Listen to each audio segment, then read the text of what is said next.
अस्सलाम वालेकुम रहमतुल्लाहि बरकातहू। जनाब आज भाइयों वास्ते माशाल्लाह बकरी लियांदी है, बहुत ही ज़बरदस्त और माशाल्लाह क्वालिटी वाली बकरी ने। और पहले सूए च जनाब अक्सर दोस्त फरमाइश करते हैं कि फौजी भाई जना बकरी लियाओ साढ़े वास्ते बहुत ही आउट क्लास चीज़।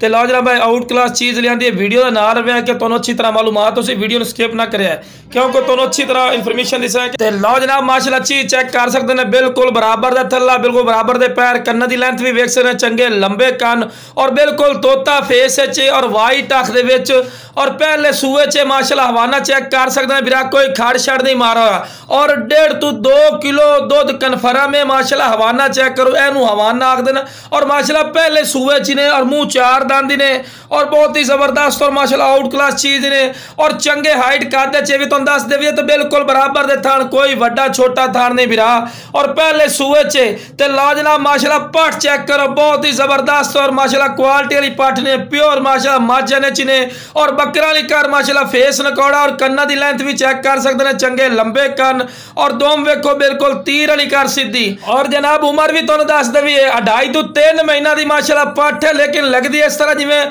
6 to 7 महीना की पट है, लेकिन विराए दुध का कमाल है और माशाल्लाह चंगी माजन पट्ठा शुमार होंदी है।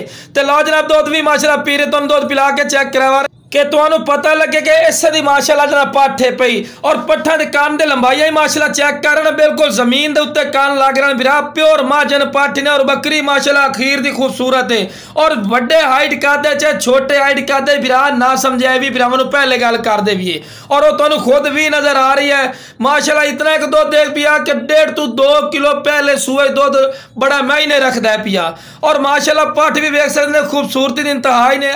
ਇਹਦੇ ਨਾਲ ਦੀ ਪਾਟ जनाब मंडियां लवण वग जाओ ਤੁਹਾਨੂੰ आराम नाल 25-30 हज़ार तो घट को कोई नहीं देवनी। क्यों तुम ऐसा फौजी भाई इतने पैसे नहीं होंगे बिरा नस्ल के पैसे होंगे, नस्ल विकदी होंगी है और माशाल्लाह चंगे सानी ब्रीडर तू क्रॉस हुई माशाल्लाह बकरी आई पई जेड़ा माशाल्लाह सूरत माशाल्लाह पाट दी जिवें बकर का फेस नकौड़ा होंदा है। तो जेड़ा भाई आखे ना फौजी भाई इतने रैड दी पाठ नहीं है जनाब तुसी मंडी का विजिट करो, तुहानू मंडी का विजिट करसो तुहानू इस नस्ल की चीज़ का पता लग जासी, ठीक है ना बिरा।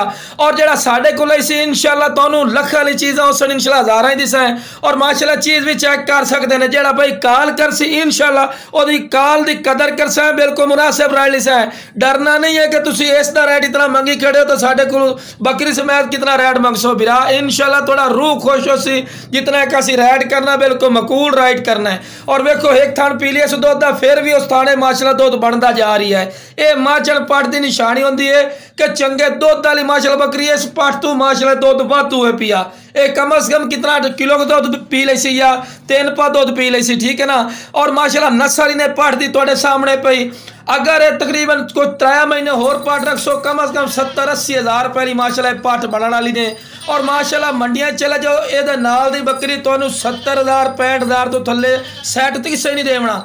अगर यकीन ना हो मैं वो गल कर रहे कि तुसी मंडियां जाओ फिर साडी गल ते ना रहो, लेकिन साडे कोल सो बिल्कुल मकूल रेट दिसा है तुहाडी सोच समझ दे विच बराबर असीं रेट देवना पिया, कोई ज्यादा रेट नहीं देना क्योंकि असीं अपने भाइयों का शौक पूरा करना है। तो जिस भाई ने चाहिए जनाब स्क्रीन पर नंबर चलता पिया ने इससे रब्ता कर लवे इंशाल्लाह प्यार बदल रहा कोई नजायज रेट नहीं लेने।